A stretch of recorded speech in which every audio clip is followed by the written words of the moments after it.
आज हम बात करने वाले हैं सीपीसी ऑर्डर 11, रूल 14 और 21 के बारे में, जो कि बात करते हैं कि यदि किसी सिविल केस में वादी हो या प्रतिवादी हो, इनमें से कोई भी पक्ष ऐसा कोई डॉक्यूमेंट अपने पास रखे हुए है जो कि उस केस के लिए बहुत ही इंपॉर्टेंट है, और वादी हो या प्रतिवादी हो, इनमें से जिस किसी के पास ये वो डॉक्यूमेंट है और वह उस डॉक्यूमेंट को कोर्ट में पेश नहीं करता है, तो आदेश 11 नियम 14 के तहत कोर्ट उसे मजबूर कर सकती है कि वो डॉक्यूमेंट को कोर्ट में पेश करे। तो आइए इसे अच्छे से समझते हैं। ऑर्डर 11, रूल 14, दस्तावेजों का पेश किया जाना। न्यायालय के लिए यह विधिपूर्ण होगा कि वे किसी भी वाद के लंबित रहने के दौरान किसी भी समय उसमें से के किसी भी पक्षकार को यह आदेश दे कि वह शपथ पर अपने कब्जे या शक्ति में की और ऐसे वाद में प्रश्नगत किसी विषय से संबंधित दस्तावेजों में से ऐसी दस्तावेजें पेश करे जो न्यायालय ठीक समझे, और जब ऐसी दस्तावेजें पेश की जाएं तब न्यायालय उनका इस प्रकार उपयोग कर सकेगा जो न्याय संगत प्रतीत हो। मतलब कि केस के चलते रहने के दौरान कोर्ट क्या है, किसी भी पक्षकार को, चाहे वादी हो या प्रतिवादी हो, को यह आदेश दे सकेगी कि वह अपने कब्जे में या उसकी शक्ति में वाद से अर्थात केस से संबंधित ऐसा दस्तावेज कोई है तो वह पक्षकार अर्थात वादी या प्रतिवादी उस दस्तावेज को पेश करे और न्यायालय उस दस्तावेज को वाद के अर्थात केस के निराकरण में उपयोग कर सके। सरल भाषा में एक बार में पढ़ ले रहे हैं। अर्थात केस चलते रहने के दौरान कोर्ट किसी भी पक्षकार को यह आदेश दे सकती है कि केस से संबंधित कोई दस्तावेज जो कि वादी या प्रतिवादी के कब्जे में है, वह उस दस्तावेज को कोर्ट में पेश करे, जिससे कि कोर्ट विवाद को हल कर सके। अब आइए जरा से प्रैक्टिकली भी समझ लेते हैं। अब मान लीजिए जमीन है। जमीन किसकी है? सरकार की है। अब सरकार क्या करती है कि जो गरीब लोग रहते हैं, जिनके पास जीवन यापन का कोई तरीका नहीं होता अपनी रोजी रोटी का, तो सरकार क्या है, उन लोगों को जमीन पट्टे पर दे देती है, लीज पर। तो यही यहाँ पे हुआ। जैसे कोई आबादी भूमि है। आबादी भूमि क्या होती है? जिस जगह पर गांव और शहर बसे हुए हैं वह क्या है, आबादी भूमि कहलाती है। एक होती है लगानी भूमि, जिस पर कोई व्यक्ति क्या है, खेती किसानी करता है। अब मान लीजिए आबादी भूमि है, उस आबादी भूमि के किसी प्लॉट पर कोई व्यक्ति क्या है, मकान बनाकर रहने लगा। उसके पास रजिस्ट्री नहीं है, ना ही वो भूमि का मालिक है, लेकिन जमीन खाली पड़ी थी, इसलिए वो घर बनाकर रहने लगा। तो ऐसे लोगों को सरकार क्या है, मुफ्त में पट्टे पर वो जगह दे देती है कि भैया आप रहो, आपके पास रहने की व्यवस्था नहीं है, ये जमीन हम आपके नाम करते हैं। इसी प्रकार लगानी भूमि भी क्या है, पट्टे पर दी जाती है सरकार के द्वारा गरीब लोगों को। जो लोग क्या है, कई सालों से किसी जमीन पर खेती बाड़ी करते हुए आ रहे हैं, उनकी खुद की जमीन नहीं है, वो सरकारी जमीन है, अब खाली पड़ी थी तो लोग क्या उस पर खेती किसानी करने लगे। तो ऐसे लोगों को सरकार क्या है, पट्टे पर जमीन दे देती है कि आप रहो, खेती किसानी करो, अपना जीवन यापन करो। लेकिन शर्त यह है कि आप उस लगानी भूमि को जो आपको पट्टे पर दी गई है, आप उसका विक्रय नहीं कर सकते, अर्थात उसको बेच नहीं सकते। बेचेंगे भी तो कलेक्टर की अनुमति आवश्यक है। बिना कलेक्टर की अनुमति के किसी भी पट्टे की भूमि का विक्रय नहीं किया जा सकता। ट्रांसफर ऑफ प्रॉपर्टी एक्ट में स्पष्ट लिखा है। तो अब इस केस में क्या होता है, ये एक गरीब व्यक्ति है, सरकार इसको क्या है, ये जमीन पट्टे पर दे देती है। ये कई सालों से क्या इस पर किसानी करते हुए आ रहा था, तो सरकार ने कहा कि तुमसे जमीन नहीं ले रहे हम, जमीन तुम ही रखो, खेती बाड़ी करो, इस पर अपना जीवन यापन करो, लेकिन शर्त यह है कि तुम इसको बेचोगे नहीं। अब ये प्रतिवादी क्रमांक 1 क्या करता है, इस वादी को ये जमीन बेच देता है बिना कलेक्टर की अनुमति के। अब ये बात क्या है, सरकार को पता चल जाती है। सरकार मतलब तहसीलदार, एसडीओ, कलेक्टर, तो इनको ये बात पता चल जाती है कि किसी व्यक्ति ने क्या है, पट्टे की जमीन बेच दी। तो सरकार क्या है, वो जमीन वापस ले लेती है। अब इस व्यक्ति ने जिसको जमीन बेची थी वो कोर्ट में केस लगा देता है कि मैंने तो रजिस्टर्ड विक्रय पत्र के माध्यम से जमीन खरीदी थी, पूरे पैसे भी दिए थे, जमीन इसी व्यक्ति के नाम पर थी, तो पर सरकार मुझसे जमीन कैसे छीन सकती है। तो ऐसा केस क्या है, वादी कोर्ट में लेके आता है। अब ये क्या दस्तावेज पेश करता है कि 30 साल से इसका नाम चला आ रहा था। अब सरकार क्या है, जब जवाब देती है वाद पत्र का, तो जवाब में वो लिखती है कि माना कि 30 साल तक इसके नाम पर थी जमीन, भले ही पट्टे की जमीन क्यों ना हो, लीज की जमीन क्यों ना हो, उसका भी नामांतरण होता है। तो नामांतरण होगा तो सरकार का नाम हट के इसका नाम आ जाएगा। यही बात वादी ने अपने वाद पत्र में कही। सरकार जब इसका जवाब देगी अपने वकील के माध्यम से, तो जवाब में वो लिखती है कि माना कि 30 साल से इसका नाम चला आ रहा है, लेकिन जज साहब मुद्दे की बात यह है कि नाम इसका आया कैसे, इस बात पर तो ध्यान दीजिए कि पट्टे पर इसको जमीन दी गई थी। 30 साल पहले ये जमीन सरकार के नाम पर थी, जमीन दी गई थी पट्टे के लिए। तो वादी कहता है कि भैया दिखा दो, अच्छा ऐसा कोई डॉक्यूमेंट हो तो। ये इसको बेचने का अधिकारी नहीं था, लेकिन फिर भी इसने बेच दी। इसलिए ऐसा रजिस्टर्ड विक्रय पत्र क्या है, शून्य है।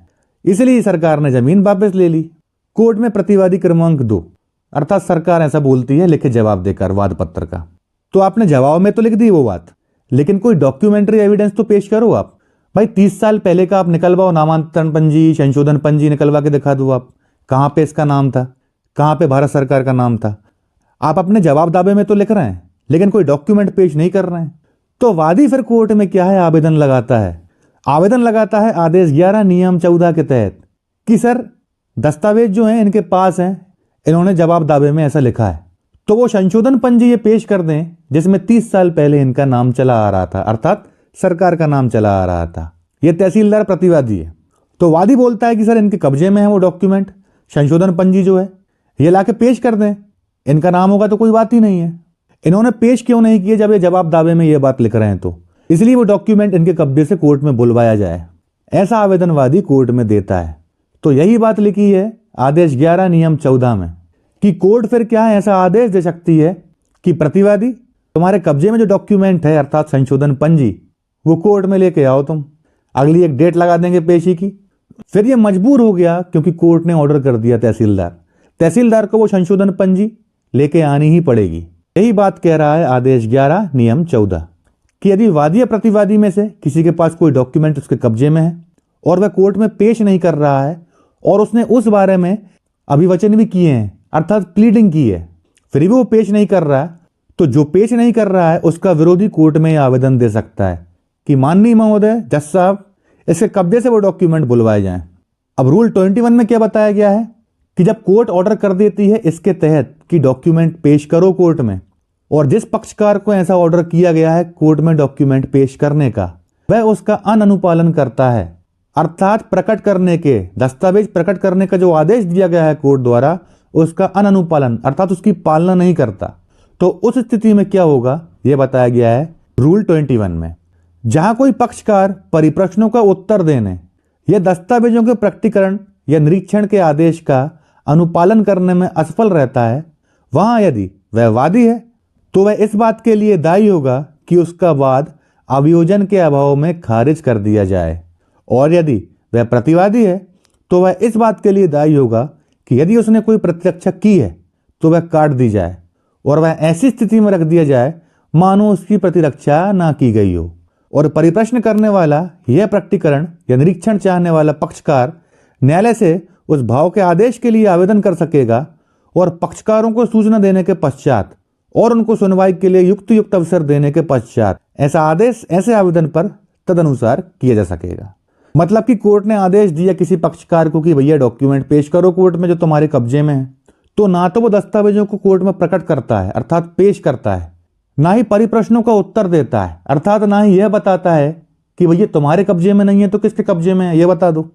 तो दोनों ही स्थितियों में यदि वह आदेश की पालना नहीं करता, असफल रहता है, तो ऐसी स्थिति में यदि वादी को ऐसा आदेश किया गया था कि दस्तावेज पेश करो या बताओ किसके पास है और वो ऐसा नहीं करता, असफल रहता है, तो ऐसी स्थिति में उसका वाद अर्थात केस खारिज कर दिया जाएगा। और यदि ऐसा आदेश प्रतिवादी को किया गया है कि प्रतिवादी जो डॉक्यूमेंट तुम्हारे कब्जे में है वो पेश करो या फिर बताओ किसके पास है, तुम्हारे पास नहीं है, तो यदि प्रतिवादी ऐसा करता है तो उसकी प्रतिरक्षा क्या है, समाप्त कर दी जाएगी, काट दी जाएगी। और यदि हो गई है उसकी प्रतिरक्षा तो उसको साइड में उठाकर रख दिया जाएगा, ऐसा माना जाएगा कि प्रतिरक्षा उसने की ही नहीं है। प्रतिरक्षा तत्पर है गवाही से। मान लीजिए कोई गवाह लेके आए हैं, प्रतिवादी खुद गवाह हो गया, फिर 2 गवाह और लेके आ गया, तो फिर उसको गवाही देने का मौका नहीं दिया जाएगा बाद में, अर्थात अपनी प्रतिरक्षा करने का मौका नहीं दिया जाएगा प्रतिवादी की स्थिति में। और ऐसा मान लिया जाएगा कि प्रतिवादी ने अपनी प्रतिरक्षा की ही नहीं है। और ऐसा कब होगा? ये तब होगा जब सामने वाला पक्षकार कोर्ट में एक और आवेदन लगा दे कि सर आपने जो इसको ऑर्डर किया था प्रतिवादी को कि डॉक्यूमेंट पेश करे, इसने वो डॉक्यूमेंट पेश नहीं किए हैं, इसको पर्याप्त अवसर दिए गए, इसलिए इसका केस खारिज करने का या प्रतिरक्षा करने का अवसर समाप्त किया जाए। ऐसा आदेश ऐसे आवेदन पर तदनुसार किया जा सकेगा। कोर्ट बोलती है कि भैया डॉक्यूमेंट लेके आओ, लेके नहीं आते पर्याप्त अवसर देने के बाद भी, तो फिर सामने वाली पार्टी क्या है, कोर्ट में आवेदन लगा सकती है इसी के तहत कि इसको डॉक्यूमेंट पेश करने को कहा गया था, इसने पेश नहीं किए, इसलिए इसका केस खारिज कर दिया जाए या इसका प्रतिरक्षा का अवसर समाप्त कर दिया जाए। सरल भाषा में एक बार और पढ़ दे रहे हैं। अर्थात नियम 14 के अधीन किसी पक्षकार, वादी या प्रतिवादी को ऐसे प्रश्नों का उत्तर देने या किसी दस्तावेज को पेश करने के लिए कहा गया है और वादी या प्रतिवादी उन प्रश्नों का उत्तर देने या उस दस्तावेज को कोर्ट में पेश नहीं करता, तो ऐसी स्थिति में यदि वह वादी है जिसे ऐसा करने को कहा गया था और वह नहीं करता, तो वादी का वाद खारिज कर दिया जाएगा। और यदि वह प्रतिवादी है तो उसकी प्रतिरक्षा खत्म कर दी जाएगी। अर्थात प्रतिवादी को ना ही उसकी गवाही कराने का मौका दिया जाएगा, ना ही अपने किसी गवाह को पेश करने का मौका दिया जाएगा। और यदि ऐसी कोई गवाही हो गई हो तो उसे हटा दिया जाएगा, अर्थात पढ़ा नहीं जाएगा और ना ही ऐसी किसी गवाही पर विचार किया जाएगा। तो देख लीजिए क्या होता है। यदि कोई डॉक्यूमेंट आपके कब्जे में है और आप इसे कोर्ट में पेश नहीं करते तो आपका केस खारिज हो जाएगा। लेकिन वो डॉक्यूमेंट हो क्या सकता है? भाई कोई सा भी डॉक्यूमेंट हो सकता है केस से संबंधित। लेकिन एक बात ध्यान रखिएगा कि जो भी पक्षकार आवेदन लगाएगा कि वादी या प्रतिवादी के पास वो दस्तावेज कोर्ट में पेश करे, वह तभी लगा सकेगा जब उस दस्तावेज के बारे में अभिवचन किए गए हों। अभिवचन अर्थात आपने दावे में या जवाब दावे में उसका उल्लेख किया हो। क्योंकि भाई सामान्य सा नियम है, जिस बात का अभिवचन नहीं है उसके ऊपर कोई विचार ही नहीं करेगा। तो ऐसा कोई डॉक्यूमेंट जो आपने लिखा ही नहीं है वाद पत्र में या जवाब दावे में, तो कोर्ट वैसे ही उसके ऊपर विचार नहीं करेगी। जैसे यहाँ पे क्या संशोधन पंजी की बात चल रही थी, ऊपर हमने उदाहरण देखा था, तो आपने संशोधन पंजी का कहीं जिक्र ही नहीं किया, तो फिर वादी ये नहीं बोल सकता कि संशोधन पंजी बुलवाई जाए। हाँ, लेकिन प्रतिवादी ने जिक्र कर दिया उसका जवाब दावे में, तो ही वादी बोल सकता है कि सर संशोधन पंजी का इन्होंने जवाब दावे में जिक्र किया है, लेकिन संशोधन पंजी इन्होंने कोर्ट में पेश नहीं किए दस्तावेजों के साथ, तो इसलिए इनको आदेशित किया जाए कि संशोधन पंजी पेश की जाए जो कि इनके कब्जे में है। तो जिन दस्तावेजों का अभिवचन किया गया है उनके बारे में ही आप आवेदन लगा सकते हैं पेश करवाने के लिए। सेकंड, जहां किसी वाद को खारिज करने का कोई आदेश उपनियम 1 के अधीन दिया जाता है, वहां वादी उसी वाद हेतु पर नया वाद लाने से प्रवारित किया जाएगा। अर्थात यदि इस उपनियम 1 के तहत यदि किसी का केस खारिज कर दिया गया है क्योंकि वो डॉक्यूमेंट पेश करने में असफल रहा जो कि उसके कब्जे में थे, भाई हो सकता है कि वो पेश ना कर रहा हो, अरे ये तो अपने खिलाफ चला जाएगा यार, इसको पेश नहीं करते हैं। यदि ऐसी गलती कर रहे हैं तो वहां पे केस खारिज हो जाएगा और प्रतिवादी है तो उसकी प्रतिरक्षा समाप्त कर दी जाएगी।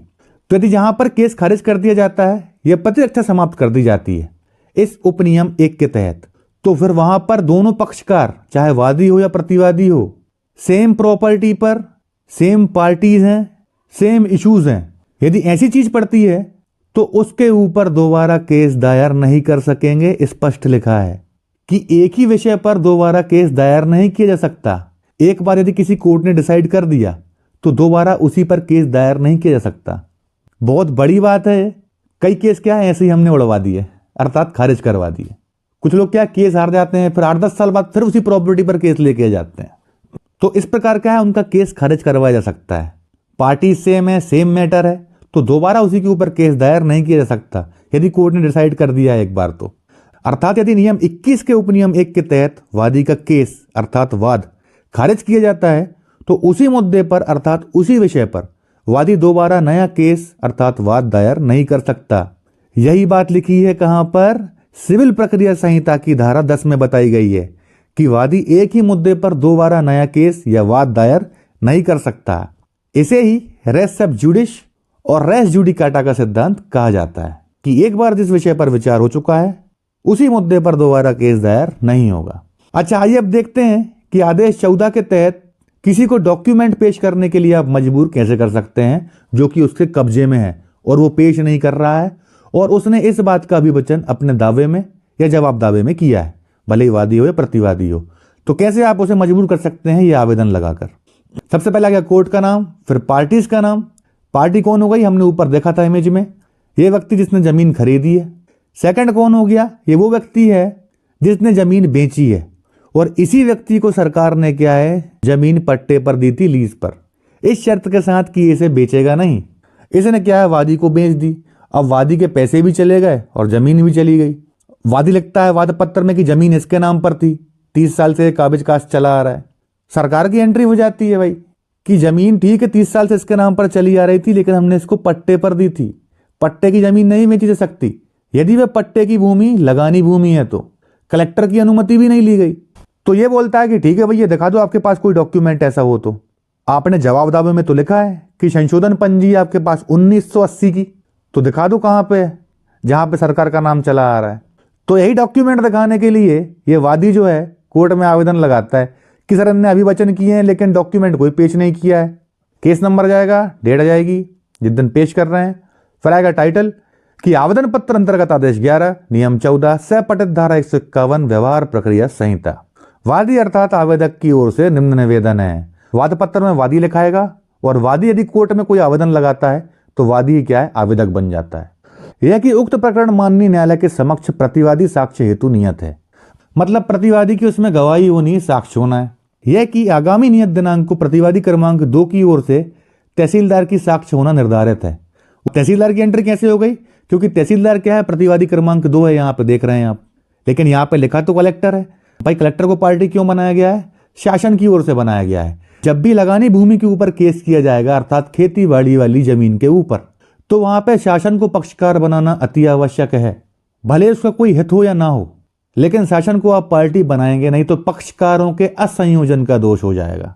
आबादी भूमि की कोई दिक्कत नहीं है, यह प्राइवेट डिस्प्यूट है आपके बीच तो कोई दिक्कत नहीं है, लेकिन जब भी कोई जमीन के ऊपर केस होगा और वो जमीन खेती बाड़ी वाली है तो शासन को पार्टी बनाना पड़ेगा, पक्षकार बनाना पड़ेगा। अब यहाँ पे बनाते हैं पक्षकार किसको, कलेक्टर के माध्यम से शासन को। लेकिन भाई अब जिला इतना बड़ा है, इतनी तहसीलें हैं, हर तहसील में कई केस चल रहे हैं लगानी भूमि के, तो अब कलेक्टर हर तहसील में हर केस में जाने लगे तो हो गया जिले का उद्धार, है कि नहीं। तो पार्टी बनाएंगे आप कलेक्टर को, नोटिस जाएगा, हो जाएगा कलेक्टर के पास, कलेक्टर इसे भेज देंगे तहसीलदार के पास कि देखो भैया तुम्हारी तहसील का मैटर है, नोटिस आया है, इस केस में अपियर हो जाओ और पूरी पैरवी करवाओ वकील के माध्यम से। तो कलेक्टर क्या है, तहसीलदार को अपॉइंट कर देते हैं, अधिकृत कर देते हैं, लेकिन पक्षकार जो बनाएंगे आप कलेक्टर को ही बनाएंगे। फिर कलेक्टर की ओर से तहसीलदार की एंट्री हो जाएगी केस में। तो प्रतिवादी क्रमांक 2 तहसीलदार जो है तो कलेक्टर की साइड से अपियर हुआ है, उसकी साक्ष्य होनी है, उसकी गवाही होनी है। यह कि उक्त प्रकरण में ग्राम रामपुर भोपाल की भूमि खसरा नंबर 47/2 से संबंधित संशोधन क्रमांक 74 दिनांक 7/4/1974 को नायब तहसीलदार द्वारा राजस्व प्रकरण क्रमांक 7/1974-75 में पारित आदेश के परिपालन में संशोधन किया जाना अभिलिखित है। अर्थात प्रतिवादी क्रमांक 2 क्या कहता है अपने जवाब दावे में कि जो संशोधन हुआ है 1974 में जब पट्टे पर जमीन दी गई थी, इस संशोधन के बाद ही उसका नाम आया है। ये रेवेन्यू केस चला, ये उसका केस नंबर है। अब केस में जो ऑर्डर किए गए तहसीलदार द्वारा, नायब तहसीलदार द्वारा, उस आदेश के परिपालन में क्या है, ये संशोधन कर दिया गया और इस डेट को ये संशोधन किया गया। सरकार का नाम हट के क्या है, प्रतिवादी क्रमांक 1 का नाम आ गया, इस राजकुमार का। इसने जमीन बेची है इसको, वादी को, जबकि जमीन बेचने की अनुमति थी नहीं इसे। तो यही बात क्या है, अभिलिखित है। अर्थात प्रतिवादी क्रमांक 2 ने अपने जवाब दावे में यह बात लिख के दी है कि ऐसा कुछ हुआ था 30 साल 40 साल पहले, लेकिन इस संबंध में प्रतिवादी क्रमांक 2 द्वारा इस आदेश की, उक्त आदेश की प्रति अर्थात कॉपी प्रकरण में प्रस्तुत नहीं की गई है। भाई आप अभिवचन कर रहे हो तो कोई दस्तावेज तो पेश करो उस संबंध में। तो ऐसे कोई डॉक्यूमेंट प्रतिवादी क्रमांक 2 अर्थात तहसीलदार की ओर से पेश नहीं किए गए। ये आप बोल रहे हैं 30-40 साल पहले अर्थात 1974 में सरकार का नाम चला आ रहा था, फिर इसको जमीन पट्टे पर दे दी गई प्रतिवादी क्रमांक 1 को, तो इसका नाम आ गया। तो ऐसा कोई डॉक्यूमेंट आपने पेश नहीं किया है। उक्त कंडिका 3 में वर्णित दस्तावेज अर्थात ये दस्तावेज, ये संशोधन पंजी और ये आदेश, ये क्या है, प्रतिवादी क्रमांक 2 अर्थात तहसीलदार के कार्यालय के दस्तावेज हैं और उसी के कब्जे में है। वादी उक्त दस्तावेजों को माननीय न्यायालय के समक्ष प्रस्तुत कराना चाहता है, जो कि प्रकरण के न्यायपूर्ण निराकरण के लिए आवश्यक हैं। अर्थात इस प्रतिवादी क्रमांक 2 तहसीलदार के कब्जे में है डॉक्यूमेंट। भाई स्वाभाविक सी बात है, रेवेन्यू डॉक्यूमेंट है तो इसके कब्जे में होंगे। अच्छा, वादी चाहता तो उसकी सर्टिफाइड कॉपी भी निकलवा सकता था। भाई पब्लिक डॉक्यूमेंट है, कोई भी निकलवा सकता है, लेकिन यहाँ पे निकलवाए क्यों नहीं गए, क्योंकि यदि वादी पेश करता तो फिर उसके ऊपर वादी की ही गवाही होती। जो डॉक्यूमेंट लेके आया है उसी की गवाही होगी, इसलिए सर्टिफाइड डॉक्यूमेंट न निकलवा के कोर्ट में आवेदन लगाया गया कि तहसीलदार खुद आए वो डॉक्यूमेंट लेके, क्योंकि जैसे ही वो डॉक्यूमेंट कोर्ट में पेश करेगा उसकी गवाही करने का मौका मिल जाएगा, अर्थात क्रॉस एग्जामिनेशन करने का। उस समय आप क्या है, उसके मुंह से कुछ भी निकलवा सकते हैं। तो ऐसी राजनीति भी क्या है की जाती है, क्योंकि जो डॉक्यूमेंट लेके आ रहा है उसी की गवाही होगी। और जैसे ही क्रॉस एग्जामिनेशन होता है वकील के हाथ क्या खुल जाते हैं, बातों में उलझा के ऐसे अपनी बातें निकलवाना मन की जिससे अपना पक्षकार जीत जाए, या फिर वहां पे क्या है डाउट क्रिएट हो जाए, या फिर अपनी बातों पर कायम न रह पाना। पहली लाइन में आप कुछ और बोल देते हैं, दूसरी लाइन में आप कुछ और बोल देते हैं, तो यहाँ पे क्या है, मतभेद है आपके बयानों में, आप अपनी बात पे कायम नहीं है, तो फिर वकील साहब यहाँ से अपना खेल खेलते हैं। इसलिए वादी ने सर्टिफाइड कॉपी न निकलवा के कोर्ट से रिक्वेस्ट की कि प्रतिवादी क्रमांक 2 खुद वो डॉक्यूमेंट लेके आए। लग यहाँ तो उसका क्रॉस एग्जामिनेशन भी कर देंगे। तो यहाँ पे क्या मजबूर कर दिया प्रतिवादी क्रमांक 2 को कि वह डॉक्यूमेंट लेके आए। और लास्ट में आती है प्रेयर। अतः माननीय न्यायालय से निवेदन है कि न्याय हित में यह आवेदन पत्र स्वीकार किया जाकर ग्राम रामपुर भोपाल के संशोधन क्रमांक ये राजस्व प्रकरण क्रमांक ये में आदेश की प्रति न्यायालय में प्रस्तुत करने हेतु प्रतिवादी क्रमांक 2 को आदेशित किए जाने की कृपा करें। अब जैसे ही आवेदन लगता है, कोर्ट क्या है, 2 स्थितियां देखेगी। पहली तो ये कि क्या इस डॉक्यूमेंट का प्रतिवादी ने अपने अभिवचनों में उल्लेख किया है, और दूसरी क्या कि क्या यह डॉक्यूमेंट प्रतिवादी क्रमांक 2 के कब्जे में है कि नहीं है। भाई कोर्ट अंधी थोड़ी ना होती है, भले ही पट्टी बंधी है आंखों पे, लेकिन वो पट्टी इसलिए बंधी है जिससे क्या है, निष्पक्षता आ सके केस में। तो कोर्ट ये भी चेक करेगी कि भैया इसके कब्जे में है कि नहीं तहसीलदार के, कहीं जल तो नहीं गए, जल गए हो, रिकॉर्ड नष्ट हो गया हो, पुराना हो, तो वैसे ही बता दे तहसीलदार। प्रश्नों का उत्तर दे दे परिप्रश्नों का, या तो ये बात बता दे, और नहीं बता रहा है तो भैया कोर्ट में लिया पेश कर तहसीलदार उसको। अब यदि ये नहीं करता है तहसीलदार ऐसा, तो इसकी प्रति परीक्षा का अवसर समाप्त कर दिया जाएगा आदेश 11 नियम 21 के तहत। आदेश कर दिया डॉक्यूमेंट लाने का, दोनों चीज चेक करके कि डॉक्यूमेंट कब्जे में है और अभिवचन किया गया है कि नहीं किया गया उस डॉक्यूमेंट का। अब जैसे ही कोर्ट आदेश कर देती है और तहसीलदार ऐसा नहीं करते हैं, इन डॉक्यूमेंट को कोर्ट में पेश नहीं करते हैं, तो कोर्ट क्या करेगी, आदेश 11 नियम 21 के तहत प्रतिरक्षा का अवसर समाप्त कर देगी। तो इस प्रकार आदेश 11 नियम 14 के